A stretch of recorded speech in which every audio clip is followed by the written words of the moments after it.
Today, we are going to talk about our Kami Shiva work. First of all, we are going to present ourselves. We are students of Lagete International School Lagete in Cameroon. My name is Dongo Vera and my partner's names are... My name is Nanandike Joyce Odre.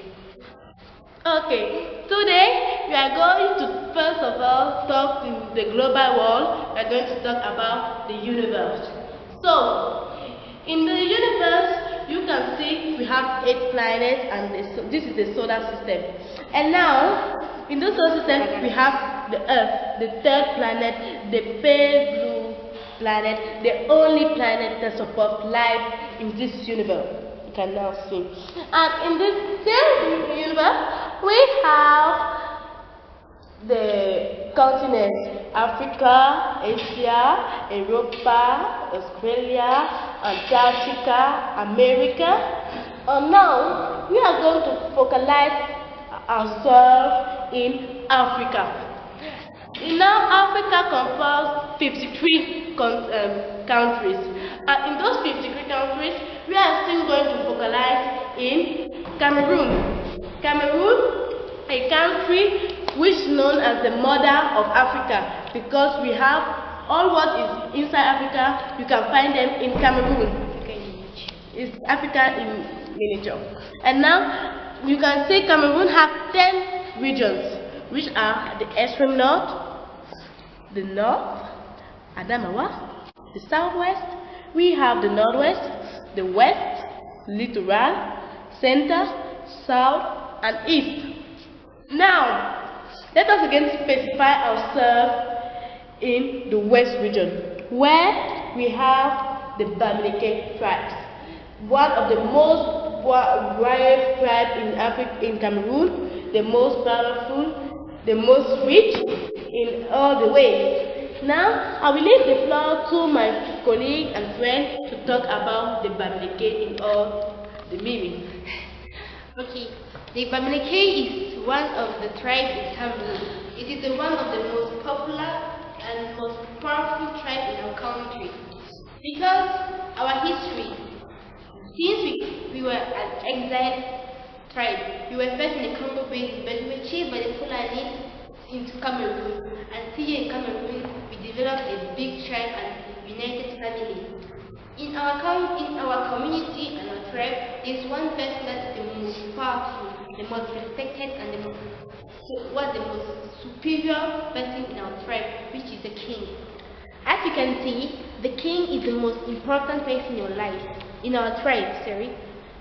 He's there to show braveness, respect, sovereignty, harmony, and to show that our tribe is very united, as you can see.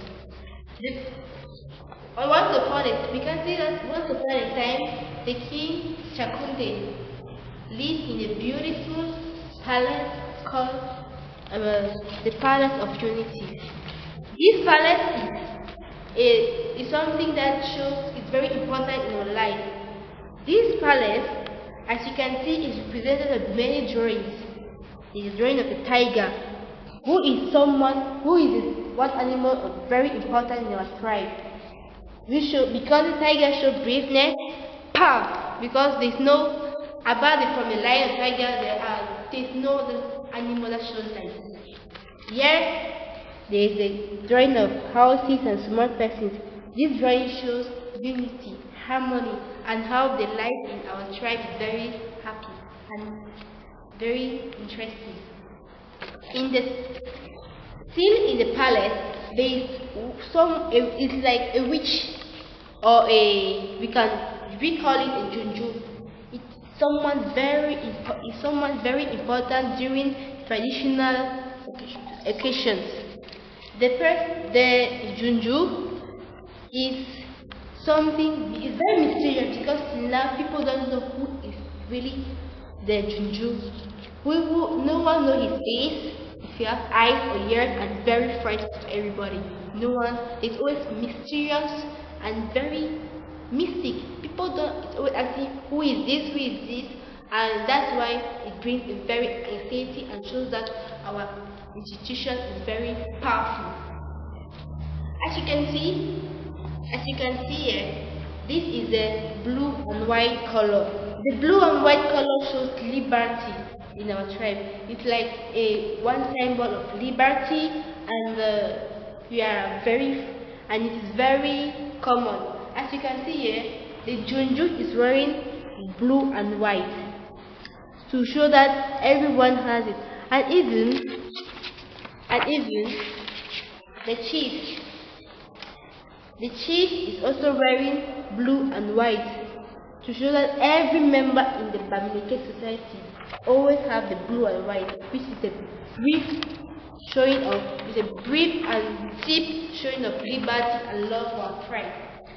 Okay, now we're going to see the tail of the horse. The tail of the horse is something very important in our tribe, our custom, if you can say so.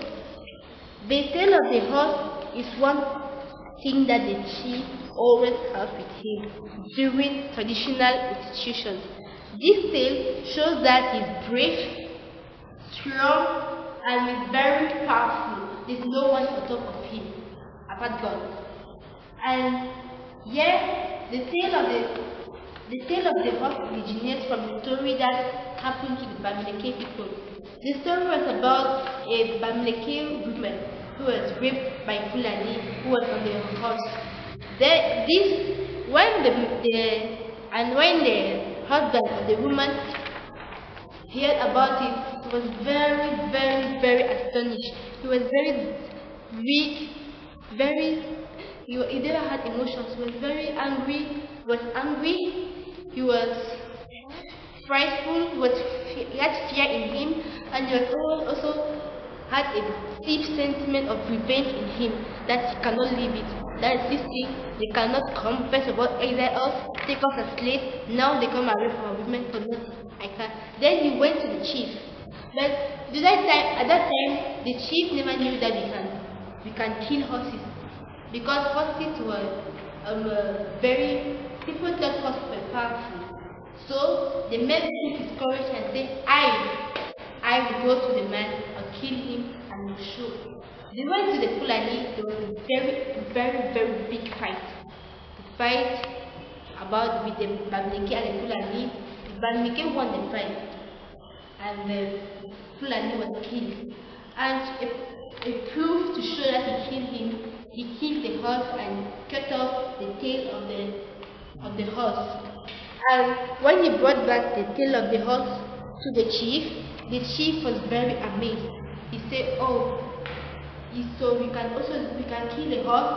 And see that the chief something like bless the tail of the horse and say that from today this will be our symbol to show our strength, our determination, our courage, and our power, and that no other tribe will come and step us down as slaves. Now, from there, as we said later, there's a Junju. Here we can see a Junju in dancing. This dance is almost done in death ceremonies, birth ceremonies, and traditional enthronement when there's a new king. And the king since the king is also powerful, the Junju is always there to dance for him. And I will show you how we dance.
it was quite amazing to you, and we wish you a happy day. Thank you.